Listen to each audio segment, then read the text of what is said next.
Nakakaloka to. Kasi yung notice of disallowance ni Inday, 2023 pa yun eh. If COA find it serious, yung notice of disallowance, dapat lumabas siya as a finding do sa 2025 na COA audit report, annual audit report ng COA kay Inday. Hindi naman lumabas na serious finding siya. So ibig sabihin, at this point, kung ano man yung notice of disallowance na nangyari in the past, it is something that is not significant. It is something na hindi nyo dapat kinaworry, Heidi Mendoza. Ganyan. Anyway, sabi ni Attorney Vista dito, Heidi, di ba, binanggit niya na yung pangalan. The presence of an ND and the fact that it goes through COA's internal review does not mean COA found corruption. ND is always appealable under PD 1145. Adjudication and appeal means the ND is not final. Kasi dinadrop niya yung mga ganong words eh. Adjudication at appeal, ganyan-ganyan. Adjudication and appeal simply mean that ND is not final. Even after seeing the documents for more than 3 years, COA did not file a graft case. That means COA did not reach a finding of criminal wrongdoing. COA has the documents, COA has the authority. COA still did not file any corruption case. That is the only conclusion supported by COA's own decision. Eh itong mga tangang to, si Heidi Mendoza at saka yung mga ano nila, ang hinahanap nila is specific words that COA did not find anything wrong under Inday Sara's account. Yun yung hinahanap nila. Hindi naman sinabi kasi ng ng COA na walang korupsyon, ganyan. Meron ba si COA na kailan ba nagsasabi si COA na may korupsyon? Pag si COA nakakita ng korupsyon, ang ginagawa ni COA, nagkakaso siya.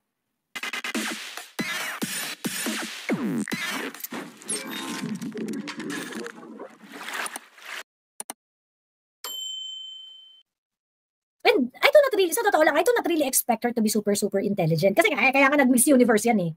Diba? Kasi otherwise, iba na yung profession niyan. Iba na ang profession niyan, hindi na siya Miss Universe. Ganon. So I do not really expect her to be parang fully enlightened or things like that. But ang nakakaano lang kasi is that syempre ginagamit niya yung kanyang Miss Universe image in order to convince people dun sa call to action niya hindi naman pinag-isipan. 'Di ba? Like I said, when you are going to enter the political arena, even if you are a Miss Universe, it doesn't mean that we're going to take your words hook, line, and sinker. But of course, because we are in a democracy, paramihan talaga tayo dito eh. Kampi-kampi talaga to eh. Paramihan tayo dito kampi-kampi. So ngayon, si Catriona Gray, ginagamit ng mga Duterte haters, ginagamit ng mga Duterte haters para mas marami silang ma-push at maniwala dun sa kanilang agenda. At yung agenda nga nila, nandun sa, nakatago, doon sa speech ni Catriona Gray. 'Di ba? Nakatago yung agenda nila doon sa speech ni Catriona Gray. 'Di ba? Call to action to ombudsman, ganyan, talaga? Magpapa-call to action ka sa ombudsman? Hindi mo alam na ang ombudsman ay tuta ng Malacanang? Hindi mo kilala kung sino ang ombudsman ngayon? 'Di ba? You're going to call out the Congress for Political Dynasty. Hindi mo alam na ang House Speaker ng House of Representatives is one of the biggest political dynasty in the Philippines? And yung isang pinaka-bonggang-bonggang panggagamit na ginawa sa'yo, Catriona, is yung call to action na isuspend ang mga senador.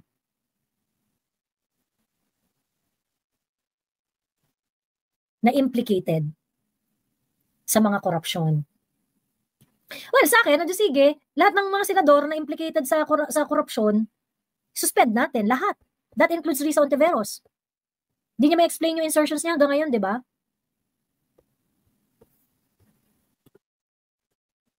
Not necessarily doon sa mga kakasuhan ng ombudsman. Basta hindi ka makapagpaliwanag sa mga insertions mo, suspended ka dapat, di ba? But of course, Catriona is not gonna go that far. 'Di ba? 4 minutes lang yung speech niya eh. Ayun. So anyway, kagaya ng sinabi ko, kaya ko pinagtuhog yung issue ni Edward Chico at saka ni isa mga hindi nakakakilala. Hindi naman talaga super asshole tong si Attorney Edward Chico. Ano talaga siya, komedyante siya talaga. Komedyante siya talaga. Sometimes nakakatawa siya talaga, sometimes okay yung hirit niya, pero meron din talaga siya mga wale, parang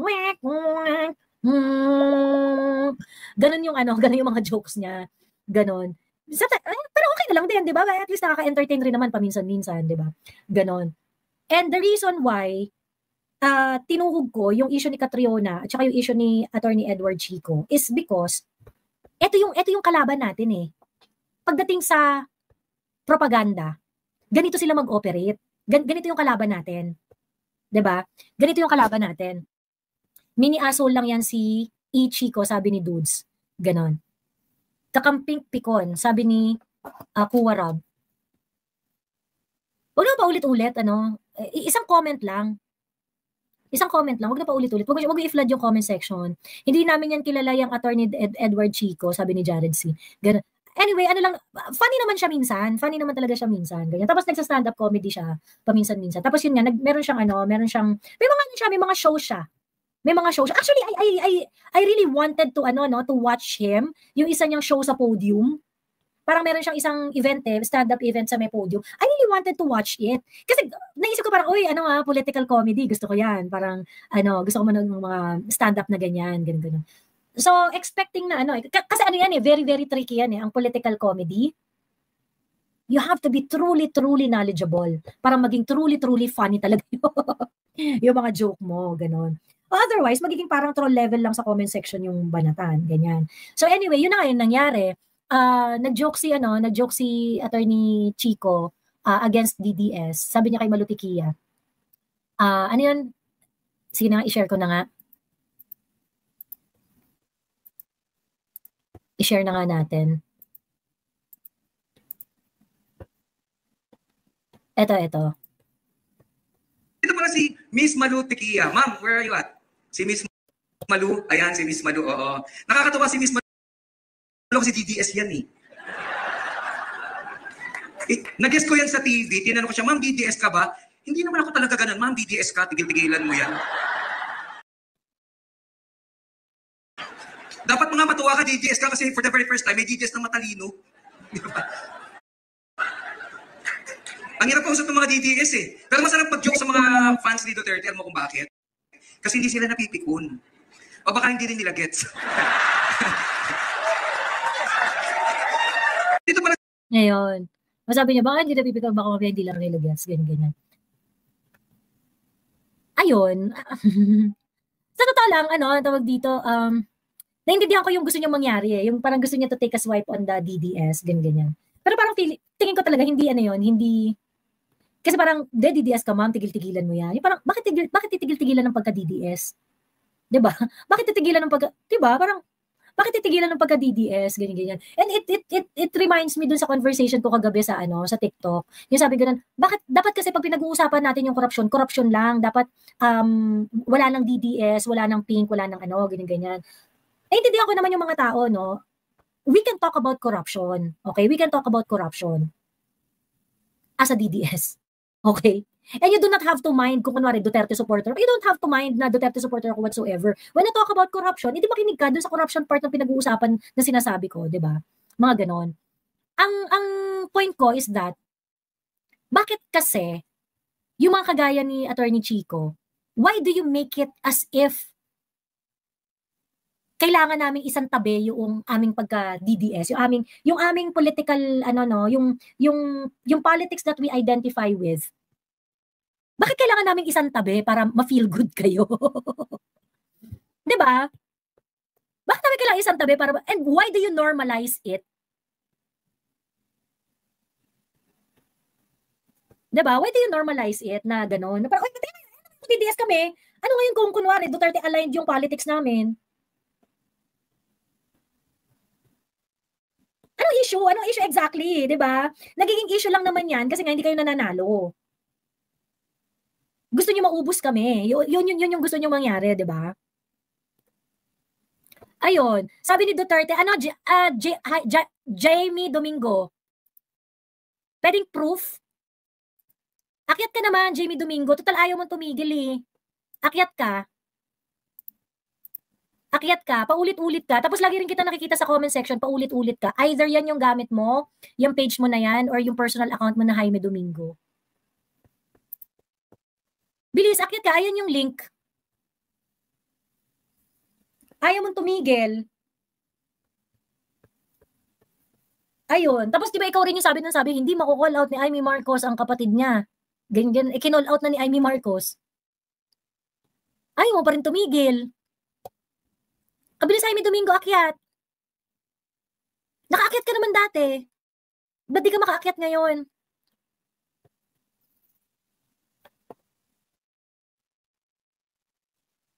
Bilis na. Ayun. So parang feeling ko pwede naman siya mag-take swipe sa mga DDS na kasi kung ganun yung gusto niyang ganun yung gusto niya gawin. Pwede naman siya mag-take swipe sa mga DDS pero yun lang kasi parang hindi niya natansya yung nuance nung joke niya. Ganon. Hindi niya natansya yung nuance nung joke niya na parang actually masyado na to kasi lagi naman talagang binabalahura ang mga DDS na bobo, ganyan-ganyan. Yung mga DDS ganyan-ganyan hindi nakapag-aral, mga bobo, mga ano-ano ganyan-ganon. And this is actually an issue na mas malalim kesa dun sa tawaging bobo yung mga Duterte supporters. Okay. Para sa kaalaman ni Attorney Edward Chico, marami po talagang mga Duterte supporters na hindi nakapag-aral, simple lang ang pamumuhay, okay? Nakatira sa malayong lugar, pero talagang Duterte supporters sila. Talagang mahal nila si PRRD. Bakit? Kasi PRRD brought peace in their community. PRRD followed through dun sa mga pinangako niya, dun sa mga tao na yun. So yung mga tao hindi nakapag-aral, hindi matalino, yung sinatawag mong bobo, yung probably nakikipagbardagulan sa comment section, ganyan. Probably they are not eloquent enough to engage in political discourse. Pero kasi isa lang yung naiintindihan nila. Pinagtanggol sila ni PRRD. Binigyan sila ni PRRD ng peaceful community. Nasagip yung kapatid nila na drug addict. Naubos yung mga drug pusher dun sa lugar nila. Yun yung alam nila. Hindi sila matalino, hindi sila makakasabay sa mga usapan mo, hindi sila ganun-ganun. And then these people are using that dahil nga marami naman talagang mga nagmamahal kay PRRD na mga ordinaryong mga tao hindi nakapag-aral. Those people that they call dumb. Marami naman talaga yan eh. Pero kasi sila, ang naiintindihan nila, yung pinangako sa kanila ni PRRD, ginawa ni PRRD. So ngayon, yung bobo comment, marami siyang nuance na hindi mo gets dun sa joke mo. Ganon. So ngayon, marami mga Duterte supporters na matatalino who can actually argue really well.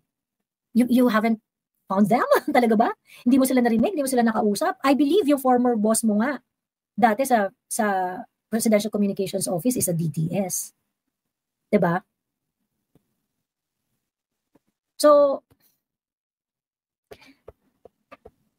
kung magtataka ka na merong mapipikon dun sa joke mo, kasi nga, dumadagdag ka pa doon sa pagli-legitimize ng mga usapin that is equivalent to political discrimination, sa totoo lang. Ayun. Kasi, sa totoo lang nung nagpapapirma kami ng kasama namin yung jowa ni Mayor Baste, si Miss Kate Necesario, kasama namin umakyat kami ng bundok. Nagpapirma kami. O syempre, yung mga kasi, yung mga Davaoeño, takot talaga sila sa mga pirma-pirme. Kasi nga, di ba, yung mga ayuda-ayuda before, yung mga ganyan, ganong eklobo. So parang, they wanted to make sure, talaga ba to, legitimate ba to? Ganyan. Hindi kasama po namin si Ma'am Kate, yung jowa po ni Mayor Baste. Necesario, ganyan. So, sige, pipirma kami. Oo, para kay Tatay Digong to, no? Para ganyan. Nagpirmahan sila, ganyan. So makita mo talaga sa kanila, simple-simple talaga yung buhay nila. Nandun sila sa may bulubunduking area ng Turil. Simple-simple talaga yung pamumuhay nila. Yung hindi wealthy, hindi talaga. But when they heard that it is really for PRRD, they're very willing to support. Ganon. And yun yung mga sumusuporta kay PRRD. Marami siyang supporters na talagang mga simpleng tao lang. They are not sophisticated. They are not as learned as other Filipinos. As maybe your circle. Ganon. Pero, at the end of the day, alam nila yung politika nila, and their politics is the politics of result. Susuportahan nila kung sino yung nakatulong sa buhay nila. Ayun. So, ngayon, parang sa akin, joke lang yan, ganyan. But for you, it's a joke, ganyan. But for a lot of people, it's a politically insensitive remark that you're trying to pass as a joke.